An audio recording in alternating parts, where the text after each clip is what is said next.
Hi there, this is Parth and welcome to new video guys. In this video we are going to discuss about the new generation chipset that is launched by the Qualcomm. And normally you will see Qualcomm is launching the flagship chipset Snapdragon 8 series or above mid-range chipset that is Snapdragon 7 series. But now they are going to launch the new series altogether, that is a Snapdragon gaming series. Yes, there are already the gaming chipsets that has been in existence like a Snapdragon 778G and all that, but now they are focusing on much more gaming and cloud computing, cloud gaming, etc. So they have now launched the three new chipset.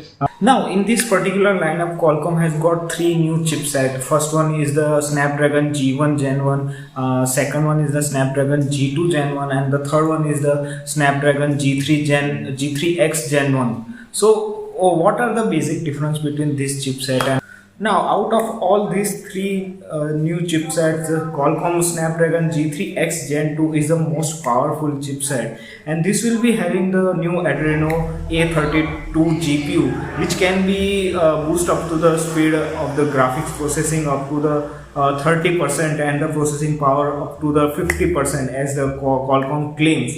And also this is an octa-core chip, and this is the most powerful one of the all the three of the chips.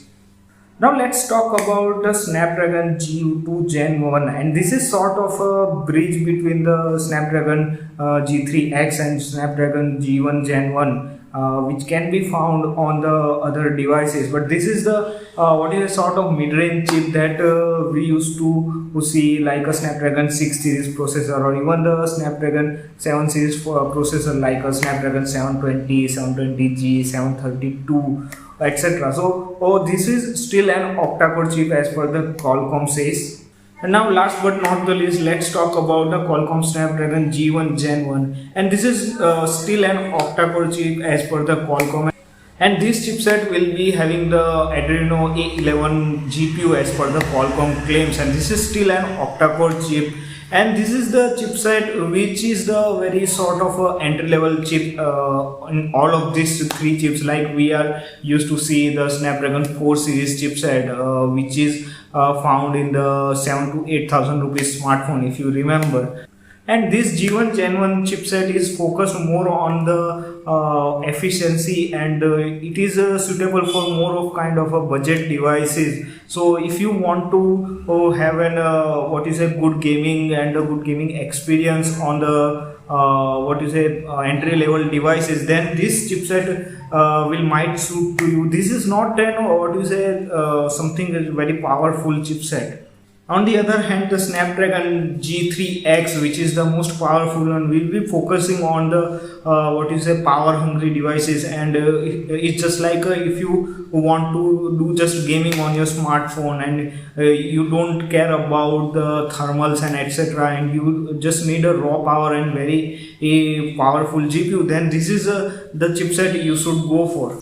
Now if we talk about the capabilities of the Snapdragon G1 Gen 1, which is the entry level chipset developed by the Qualcomm, then this one will be having the capability of gaming of 1080p at the 60 frame per second. And if you talk about the on display support, that is the maximum resolution that it can support on any device, then this can support 1080p display at the 60 fps. So on the gaming front and also the as far as the display goes, the both of it's at almost same level. And if we talk about the Bluetooth and other wireless technology, then this will be supporting the Bluetooth 5.0, which is kind of old. So as per the specification, you can assume that this is the very entry level of a chipset intended for the gaming. Also, Snapdragon G1 Gen 1 still only supports the Wi-Fi 5, which is kind of an old. If we talk about Snapdragon G2 Gen 1 CPU performance, then this one will be having the 5G model, that is Qualcomm Snapdragon X62, and this will be supporting the maximum on-device display up to the 144 Hz of the refresh rate at the Full HD Plus resolution, and same can be seen for the gaming display as well. Moreover, this will be having the newer version of a Wi-Fi. It is not the latest obviously, but still it is better than Wi-Fi 5, that is a Wi-Fi 6 or 6E. Now, if we talk about the most powerful one, that is the Snapdragon G3 Gen 2 chipset, G3X Gen 2 chipset, then this will be supporting the latest Wi-Fi protocol, that is a Wi-Fi 7, and also the Bluetooth 5.3 technology. The main thing here is that this will be having the on-display support of the 144 Hz up to the 144 Hz on the Full HD Plus display, as same as the Snapdragon G2 Gen 1.